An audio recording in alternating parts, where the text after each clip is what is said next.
మనం చేసింది ఎందుకు చెప్పుకోలేకపోతున్నామంటూ అసెంబ్లీలో డిప్యూటీ సీఎం పవన్ కళ్యాణ్ కీలక వ్యాఖ్యలు చేశారు. వైసీపీ సభ్యులు 11 మంది ఉన్నా 1100 మంది ఉన్నట్లు మాట్లాడుతున్నారని డిప్యూటీ సీఎం పవన్ కళ్యాణ్ చెప్పారు. వైసీపీ నేతలు ఇష్టమొచ్చినట్లు తిట్టి కులాల వెనుక దాక్కుంటున్నారని విమర్శించారు.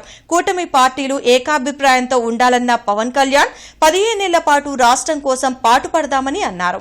ఇప్పటికీ కూడా వాళ్ళ సభ్యులు తక్కువ 11 మంది అయినప్పటికీ కూడా వాళ్ళు ఒక 1100 మంది ఉన్నట్టుగా వాళ్ళు మాట్లాడుతూ ఉంటారు. అంటే మనం ఎందుకనంటే వాళ్ళు చెప్పిన దాన్ని చాలా బలంగా నమ్ముతారు. మనం చేసే పనులు మనం చెప్పుకోలేం, మనం చేయడానికి సంకోచిస్తున్నాం ఏంటో తెలియదు. కానీ వాళ్ళు చూడండి, ఇందాక నేను చెప్పింది మీకు,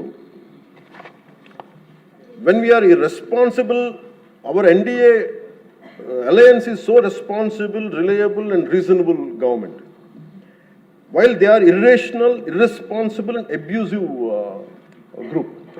వీటన్నిటి మధ్యలో మనం కూర్చోబెట్టి మనం ఏదైనా మాట్లాడాలి అంటే మనందరం కూడా ఒక ఏకాభిప్రాయం మీద ఒక ఏకత్వం ఉండాలి అనేది నేను మనస్ఫూర్తిగా సభ్యులందరినీ కూడా నేను కోరుకుంటా ఉన్నాను.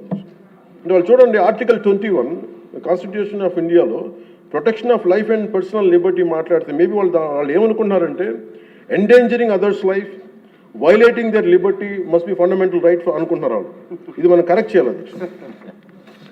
అలాగే ఆర్టికల్ 19లో 1A all citizens have the right to freedom of speech and expression అంటే వాళ్ళు ఏమనుకున్నారంటే for them it is right to abuse others అనుకున్నారు. ఇవన్నీ కరెక్ట్ చేయాలంటే మటుకు మనం చాలా బలంగా మనలో మనం ఎలాంటి పొరపక్షాలు లేకుండా మనలో మనకి ఎలాంటి గొడవలు లేకుండా ఉంటే తప్ప ఇలాంటి అబ్యూజివ్ వ్యక్తుల సమూహాన్ని మనం ఎదుర్కోలేము అధ్యక్ష. కల్తీలు వాళ్ళే చేస్తారు, వాళ్ళే బూతులు తిడతారు. ఎలా ఉంటుందంటే హిందీలో చెప్తారు, ఉల్టా చోరు కొత్త వాళ్ళు కూడా అంటే దోపిడీలు చేసే దొంగ పోలీసు వస్తే పోలీసుని దొంగ అని అరిచాడు. వాళ్ళే తిట్టి వాళ్ళే అబ్యూస్ చేసి మళ్ళీ మనం తిట్టామని చెప్తారు. కల్తీలు వాళ్ళే చేస్తారు. కానీ మనం డిఫెండ్ చేసుకోవడానికి irrespective of whether we are from different parties, మనం విభిన్నమైన కుల సమూహాల నుంచి రావచ్చు. కానీ బట్ రాష్ట్ర ప్రయోజనాలకి మనందరం ఒకే గలంతో ఉండాలని మనస్ఫూర్తిగా మీ ద్వారా నేను అందరూ ఉండాలని కోరుతున్నాను. నాకు మీకు ప్రజల ఆకాంక్షలు ఎలా ఉంటాయో తెలియదు, ప్రజల ఆశయాలు ఎలా ఉంటాయో తెలియదు. మీరు బడ్జెట్ వస్తుంది అంటే అరే మాకు ఏం వస్తుంది ఇందులో కోరుకుంటారు. ఒక సమ్మర్లో స్కూల్కి వెళ్ళబోతున్న పిల్లలకి అరే మాకు భవిష్యత్తు మాకు ఏం ఖర్చు ఉంటుంది, ఎంత ఖర్చు ఉంటుంది, తల్లిదండ్రులు రాసుకుంటారు. అది మాకు చిన్నప్పుడు మాకు గుర్తు. అలాంటిది ఒక బడ్జెట్ వస్తుంది అంటే ఎన్ని ఆశయాలు ఉంటాయి, ఎన్ని కోరికలు ఉంటాయి, ప్రతి గ్రూప్ మాకేమొస్తుంది మాకేముంటుందని అనుకుంటా ఉంటాం.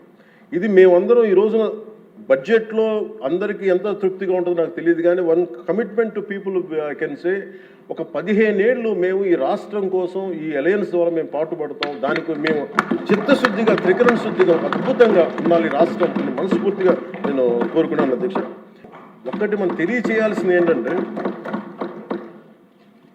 ఏ ఒక్క ఎమ్మెల్యే ఈ సభలో అడుగు పెట్టాలన్నా అన్ని కులాలు అన్ని మతాలు సపోర్ట్ చేయందే, ఎంతో కొంత ఓటు వేయందే ఇక్కడికి రావాలి అధ్యక్ష.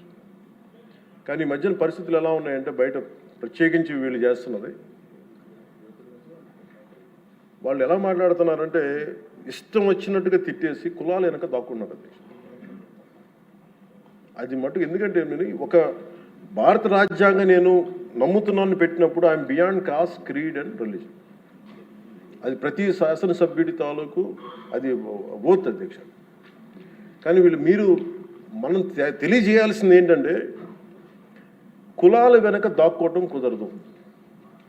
మీరు ఇష్టానికి తిట్టేసి ఇష్టానికి వచ్చి ఏదైనా తిరిగి అంటే మేము కులాల వెనక దాక్కుంటామంటే ఇలాంటి ధోరణి కనుక మనకు ఉంటే ఆంధ్రప్రదేశ్ ప్రజానికం నష్టపోతుంది. నేను చెప్తున్నాను, కులాలు మతాలు ప్రాంతాలు దాటకపోతే ఈ రాష్ట్ర ప్రయోజనాలను మనం సాధించలేము. ఖచ్చితంగా ఇది మీరు పదే ఇది మీరు ఇళ్లలో మాట్లాడుకుంటారా, ప్రజలకి తెలియజేస్తారా, మీ నియోజకవర్గాలు ఇది చేయకపోతే ఏమైపోతుంది అధ్యక్ష?